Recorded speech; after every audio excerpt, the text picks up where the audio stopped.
பொதுவெளியில இது கண் இப்படி பேசலாமான்னு கேட்குற தலைவர்கள் யார் யாரு சொல்லுங்க பாப்போம்.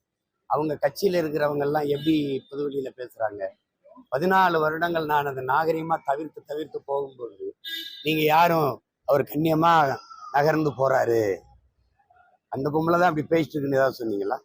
நீங்க பேசுனதுக்கு எங்க அம்மாவை எப்படி பேசுறாங்கன்னு பத்தியில கடந்த 15 ஆண்டுகளா என் தாயை எவ்வளவு இழிவா பேசிட்டாங்கன்னு பாருங்க அந்த பொம்பளை. எங்களுக்கு அப்ப எவ்வளவு வலிக்கும். நீ யாரு? நீ என் தாயை இழிவா பேச? அப்போல்லாம் நீங்க யாருமே கேள்வி கேட்கல.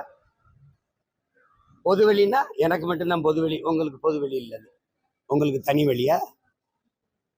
அது என்ன? அது எப்படி? உங்களுக்கு ஒரு நியாயம், எனக்கு ஒரு நியாயம். நீங்க மட்டும்தான் பெண்ணு.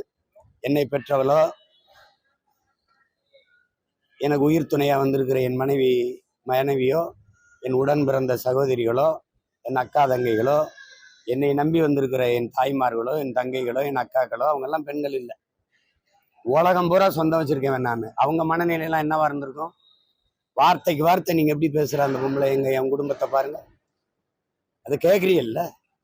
கேட்குறீங்களா இல்லையா? அப்போ இப்போ உங்க கட்சிக்காரங்க வச்சிருக்க வலையொலியிலாம் அவங்க எடுத்தோன்னே என்னை எப்படி பேச ஆரம்பிக்கிறாங்க பாருங்களேன். அது என்னது? நான் பேசினா மட்டும் பொது வழியில ஒரு நாகரிகம். 14 வருடங்கள் அதை தவிர்த்து தவிர்த்து நான் அதே மாதிரி பதிலுக்கு பதில் பேசியிருந்தா எப்படி இருந்துடும்?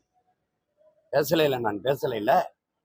இவ்வளவு காலம் கழிச்சு இப்பதானே பேசுறேன். இதுவே உங்களுக்கு பெருசா இருக்குன்னா இது எப்படி? ஒரு வார்த்தையே இவ்வளவு வலிக்குதுன்னா 14 வருஷமா அதையே திருப்பி திருப்பி திருப்பி பேசி ஒரு பொய்யான ஒரு அவதூறு குற்றச்சாட்டை எடுத்து வச்சு ஒரு பொதுமக்களுக்காக எல்லாத்தையும் விட்டுட்டு உழைச்சிக்கிட்டு இருக்கிற ஒரு மகனை வீதியில நிறுத்தி இழிவுபடுத்திக்கிட்டே இருப்பதை நீங்கெல்லாம் எப்படி ஏற்றீங்க? எப்படி சகித்துக்கிட்டீங்க?